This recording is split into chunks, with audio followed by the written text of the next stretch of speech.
Ce chauffeur Uber pense qu'il va passer une soirée amusante en essayant de séduire une de ses passagères, mais il découvre rapidement qu'elle cache un sombre secret qui bouleverse tout. Nous rencontrons Sam, un chauffeur Uber roulant dans une voiture de luxe. Il cherche clairement à profiter de son temps de travail pour s'amuser. Pendant ses temps morts entre deux courses, il passe des appels avec son ami Steven. Steven lui demande combien de femmes essaient de sortir avec lui, vu la voiture qu'il conduit.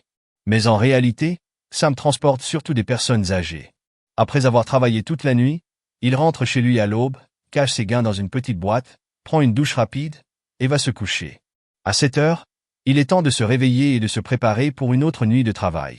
Ce soir-là, Sam reçoit une demande pour aller chercher une jeune femme asiatique séduisante, vêtue d'une courte robe rouge, nommée Lily. Il lui demande si c'est elle qui a appelé une voiture, mais elle ne parle pas du tout anglais. Elle se déplace à un autre endroit pour attendre son Uber. Ayant besoin d'aide, Sam appelle Steven, qui lui apprend quelques phrases de base en chinois. Lorsque Lily réalise que Sam est son chauffeur, elle monte dans la voiture. En route, Sam essaie de lancer une conversation en chinois, mais Lily se contente de rire. À destination, Sam prend un selfie, disant que c'est obligatoire, et lui demande son numéro pour pouvoir lui envoyer la photo plus tard. Mais Lily secoue simplement la tête et sort de la voiture. Après l'avoir déposé, Sam envoie le selfie à Steven, qui s'enthousiasme. Pendant qu'ils discutent, Sam aperçoit Lily avec un homme qui sort du bâtiment. Soudain, il voit l'homme gifler Lily. Sans réfléchir, Sam se précipite pour intervenir et repousse l'homme. Il dit à Lily de monter dans sa voiture, et ils partent précipitamment. Pendant ce temps, l'homme, nommé Ricky, prend une photo de la voiture de Sam. Sam demande à Lily si elle va bien, mais elle commence à pleurer et lui crie de la ramener. Il insiste sur le fait qu'ils ne peuvent pas y retourner, craignant qu'elle ne soit en danger. Lily devient agitée, frappant son siège et lui criant d'arrêter la voiture. Quand il finit par s'arrêter sur le bord de la route, il lui demande s'il peut l'emmener dans un endroit sûr, peut-être chez ses parents. En entendant cela, Lily éclate en sanglots et révèle qu'elle n'a pas de parents. N'ayant nulle part où aller, Sam décide de l'emmener chez lui. Elle est méfiante, pensant qu'il cherche à obtenir des faveurs gratuites. Il prend ses mains et lui promet qu'il ne fera rien contre sa volonté. Chez lui, il lui fait visiter et lui parle de sa vie dans le Michigan, expliquant les sacrifices nécessaires pour réaliser le rêve américain. Mais Lily ne comprend pas un mot. Il se dirige vers la cuisine pour lui donner de l'eau, et elle le suit en montrant une bouteille de vin. Il lui sert un verre, qu'elle boit d'un trait avant de se resservir. Sam lui donne ensuite une poche de glace pour ses bleus et partage une anecdote personnelle. Son père frappait sa mère avant de mourir quand Sam avait 12 ans. Il lui conseille de fuir toute personne qui la frappe. Lily lui fait ensuite signe qu'elle veut prendre une douche. Il lui montre comment utiliser les robinets et le shampoing, ce qui la fait rire. Elle le remercie pour son aide. Alors qu'elle commence à se déshabiller, Sam ne peut s'empêcher de la regarder. Lily, le remarquant, ferme rapidement la porte. Un peu gêné, il retourne dans sa chambre, se demandant quoi faire avec cette belle femme dans sa douche. Quelques minutes plus tard, Lily sort, enveloppée dans une serviette, et demande des vêtements. Il lui donne une de ses chemises, puis elle lui fait signe de quitter la pièce. Sam s'exécute, mais commence à s'inquiéter quand elle met trop de temps à s'habiller. En allant vérifier, il la trouve profondément endormie dans son lit. Quand Lily se réveille, elle est choquée de se retrouver dans une maison inconnue avant de se souvenir qu'elle est chez Samedi. En explorant, elle découvre qu'il a préparé le petit déjeuner pour elle. Elle mange tout en quelques bouchées, surprenant Sam, qui décide de cuisiner plus. Mais Lily le pousse de côté pour préparer un meilleur repas à elle-même. Cependant, au milieu de ses efforts, elle s'évanouit soudainement. Ce soir-là, Sam appelle Steven pour lui dire qu'il ne pourra pas conduire pendant quelques jours. Il apporte une soupe à Lily, mais elle la repousse. Il insiste pour qu'elle mange, et après une gorgée hésitante, elle boit tout d'un coup. Une fois qu'elle a terminé, il l'aborde et quitte discrètement la pièce. Le lendemain matin, Sam montre à Lily une application de traduction qu'il a installée pour qu'ils puissent communiquer. Il lui tend le téléphone, disant qu'il l'a acheté pour elle. D'abord hésitante, elle finit par l'accepter avec un sourire. Sam lui donne aussi quelques vêtements, se prenant presque pour un sugar daddy.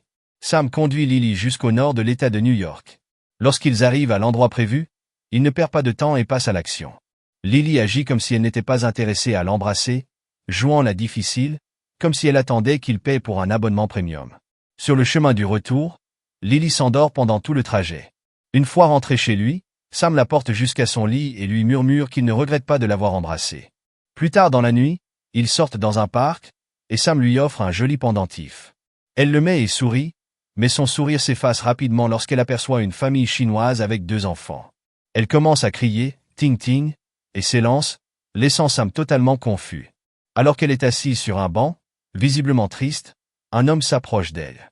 Il la reconnaît, lui demande ce qu'elle fait là, puis lui touche le coude et tente de l'entraîner pour obtenir des faveurs gratuites. Lily crie et se débat, mais l'homme ne lâche pas prise. En entendant le bruit, Sam arrive juste à temps pour la sauver. De retour à la maison, Sam demande à Lily si elle connaît cet homme, mais elle se referme et refuse de dire un mot. Lorsqu'il insiste, elle saisit une bouteille de vin pour se calmer, mais il l'en empêche. Elle change alors de langue et commence à parler en anglais, disant que s'il connaît la vérité, il ne l'aimera plus. Il lui demande si elle lui fait confiance et la supplie de lui dire ce qui se passe réellement et qui elle est. Lily avoue qu'elle est venue de Chine en pensant avoir décroché un poste de manager dans un hôtel, mais en arrivant, elle a découvert que ce n'était pas le cas. C'était bien pire. Elle commence à pleurer en disant qu'on l'a attachée, battue, et forcée à coucher avec des hommes. Sam réalise qu'elle a été contrainte à la prostitution et est stupéfait par son niveau d'anglais. Plus tard, elle lui confie que, depuis qu'elle l'a rencontré, elle se sent libre et heureuse, mais qu'elle ne veut plus être un poids pour lui. Sam insiste pour l'aider comme il le peut. Il lui demande pourquoi elle a fait semblant de ne pas comprendre ou parler anglais. Elle explique qu'au début, il n'était qu'un étranger et qu'elle avait peur qu'il profite d'elle ou cherche seulement des faveurs gratuites. Sam la rassure, affirmant qu'il n'est pas ce genre d'homme et qu'il l'apprécie vraiment. Lily lui fait un câlin, mais il lui dit qu'il a besoin de temps pour assimiler tout cela. Il part travailler. Pendant qu'il conduit, Ricky surgit soudainement et commence à l'étrangler avec la ceinture de sécurité. Ricky sort un badge et affirme qu'il est policier. Il accuse Sam d'avoir agressé un officier et kidnappé une jeune femme, affirmant qu'il ira en prison. Ricky ordonne à Sam de continuer à conduire. Après quelques minutes tendues, il lui dit de se garer. Ricky annonce à Sam que s'il veut connaître la vérité sur Lily, il doit le suivre. Avant de l'emmener, Ricky ne peut s'empêcher de commenter que la voiture de Sam est top. Ricky conduit Sam jusqu'à sa maison.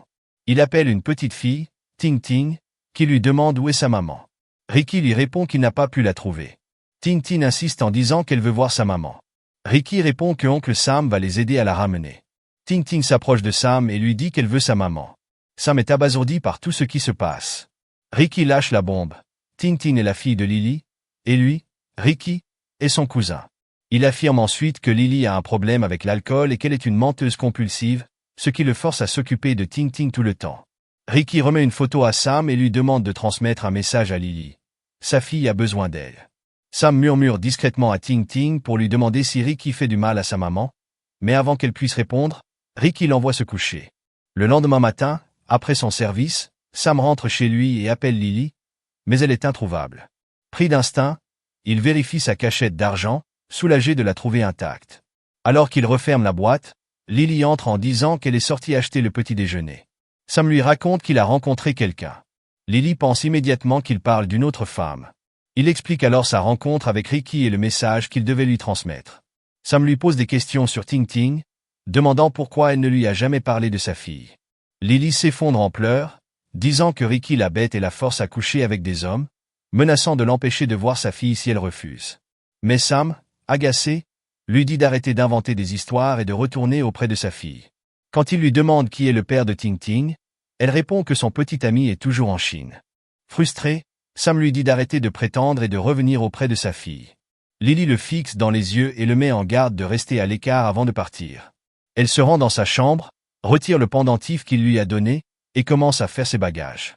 Sam, ne voulant pas la laisser partir ainsi, lui dit de garder le pendentif. Elle lui prend les mains, les embrasse, et lui dit qu'elle ne l'oubliera jamais, ni sa gentillesse. Alors qu'elle sort, Ricky l'attend déjà à l'extérieur. Sam demande à Ricky comment il sait où il habite.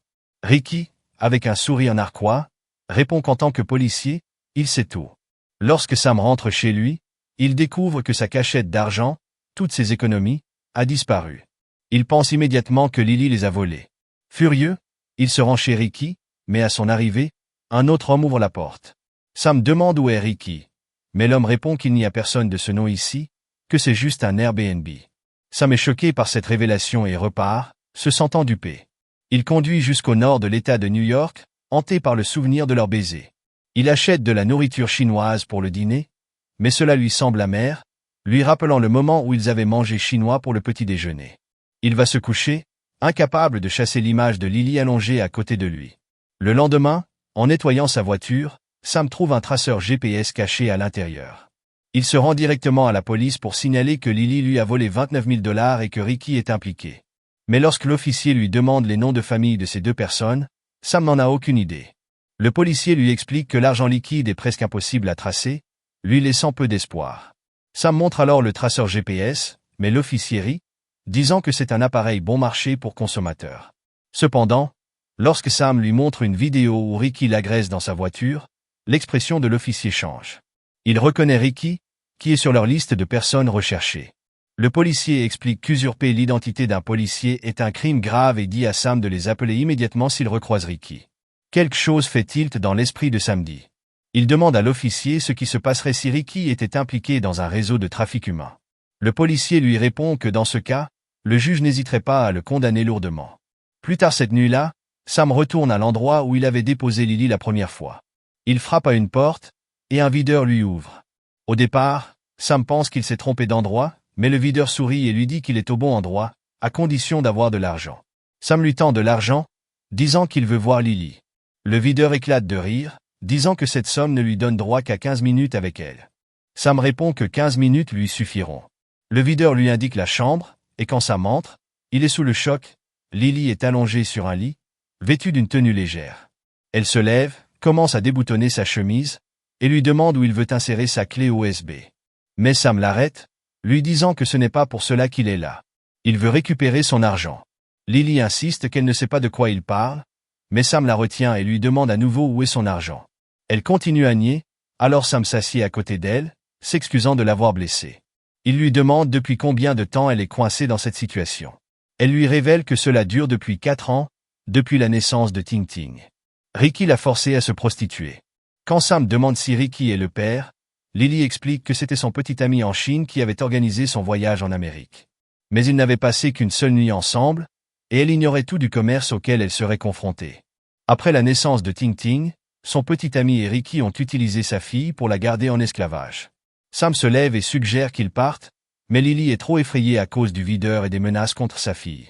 Il lui assure qu'il retrouvera Ting Ting, mais Lily l'avertit qu'ils lui feront du mal. Sam, sûr de lui, dit que cela n'arrivera pas, car il a déjà payé pour ses services.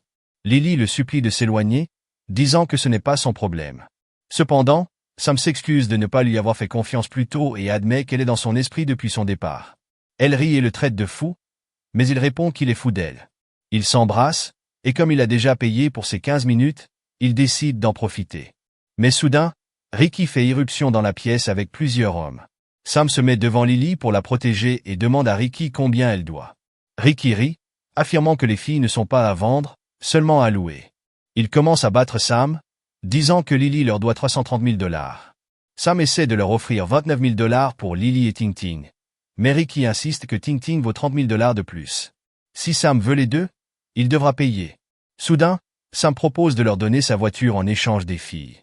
Ricky menace de le tuer et de prendre la voiture, mais Sam réussit à négocier en expliquant qu'il a les papiers et peut leur céder légalement la voiture. Ricky accepte l'échange.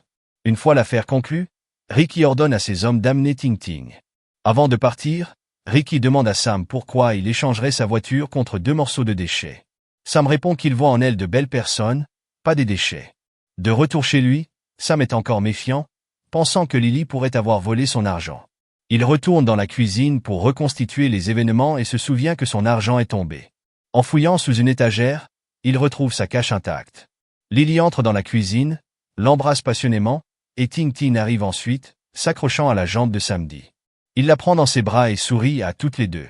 Plus tard, Ricky est vu au volant de la voiture de Sam, mais il est rapidement entouré par des policiers. Sam avait informé les autorités de la localisation de Ricky et avait placé un traceur dans la voiture. Quelques mois passent, et Lily commence une formation en soins infirmiers. Comme Ricky n'a jamais transféré officiellement la propriété de la voiture, celle-ci reste légalement à Sam, qui la récupère.